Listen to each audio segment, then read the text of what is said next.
আজ হঠাৎ করে বেরিয়ে গেছি চাকদাতে, যাবো একটু চাকদা একান্ত আপনে আমি আর দিদি।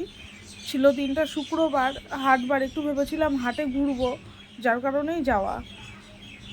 তো শুক্রবারের কারণে চাকদা স্টেশনে প্রচুর ভিড় ছিল, এপাশ ওপাশ দুপাশেই নানান রকম জিনিসও বিক্রি হচ্ছে। এখানে একটা কাকু দেখছি ছাতা নিয়ে বেশ ছাতা বিক্রি করছে। এই ছাতাগুলো বর্ষাকালের জন্য খুব ভালো।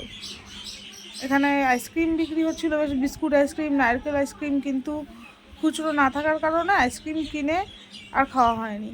যাক, এখান থেকে বাজারের মধ্যে দিয়ে চলে যাবো সোজা একান্ত আপনে। বাজারের মধ্যে থেকে জাস্ট 2-3 মিনিটের টাইম লাগে। বা পাশে মিষ্টির দোকান, আরও অনেক কিছু রয়েছে। এর ভেতর থেকে বেরিয়েই চলে যাবো সোজা। তো দেখো, আমি আছি এখানে আর দিদি আছে। ও এখন আপাতত ক্যামেরার সামনে আসবে না। তার আগে দেখা হয়ে গেছে একটা ফুচকা কাকু, দেখলাম ফুচকা বিক্রি করছে 10 টাকায়। বলছে এমনি 10 টাকায় কটা, বলছে 1 ওভার। দিদি তো বুঝতে পারছিল না 1 ওভার মানে যাই হোক 6টা। ঢুকে গেছি একান্ত আপনে।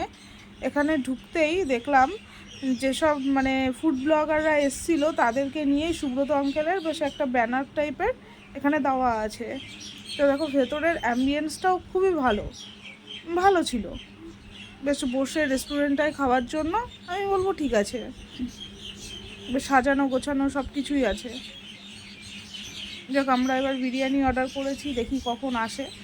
মেনু কার্ডে দেখছি আর কিছু পাওয়া যায় কি না। আগে বিরিয়ানিটা তো আসুক, তারপরে বাদবাকিটা দেখা যাবে। তো চলে এসছে দেখো বিরিয়ানি। দিদিকে বললাম তুই লেগ পিসটা তোল, একটু ক্যামেরাটা ধরি, দেখ বল কেমন।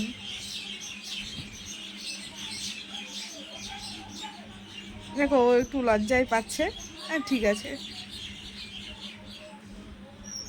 এখানে দেখো বিরিয়ানিটা বেশ মানে কোয়ান্টিটিটা অনেকটাই দিয়েছে, যার কারণে এখানে আনলিমিটেড রাইস। 200 টাকায় চিকেন বিরিয়ানি, আনলিমিটেড রাইস। 300 টাকায় মাটন বিরিয়ানি, সেটাও আনলিমিটেড রাইস। বসে খেলে, পার্সেলের ক্ষেত্রে তো সেটা দিতে পারে না, কিন্তু যতটা দেয় তার জন্য একটা মানুষের জন্য যথেষ্ট।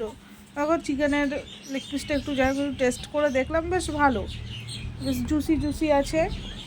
কোনো রকম কোনো মানে ড্রাই নয়, এটা অয়েলি আছে। তারপরে এখানে অর্ডার করেছিলাম একটা চিকেন কষা, যেখানে 4 পিস চিকেন থাকবে, 200 টাকা। চিকেনের গ্রেভিটা দিয়ে ভালোই লাগছিল খেতে, খারাপ না। রেস্টুরেন্টের খাবারটা সত্যিই আমি ফুড ব্লগে যতগুলোতে দেখেছি ভালো।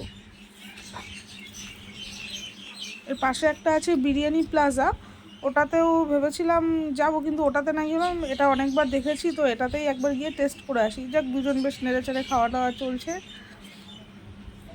ওকে বললাম একটু হাই হ্যালো করে দে, যে ক্যামেরা কিন্তু ধরবি না। ঠিক আছে। তো ওখান থেকে বেরিয়ে চলে এসেছি রানাঘাট থেকে আমরা গেদে লোকাল ধরে নেবো এখানে। যাক, লিফটে উঠেছি। লিফটে উঠে একটু দুজন মিলে একটু আনন্দ। চলো, খুব একটা কোথাও যায় না দুজন একসঙ্গে, অনেকদিন পরই বেরিয়েছি। এখানে একটা কোল্ড ড্রিঙ্কসও কিনে নিয়েছিলাম, তারপরে বাড়ি চলে এসেছি। ফোনে আর চার্জ ছিল না, যার জন্য আমি আর ভিডিও ক্লিক সেরকমভাবে করতে পারিনি। দেখ, সবাই ভালো থেকো। এখানে ভাগনা এসছে, ভাগনার সঙ্গেও খানিকক্ষণ এবার আড্ডাই আর কি মারবো। তো চলো, গুড নাইট, দেখা হবে আবার নেক্সট ব্লগে।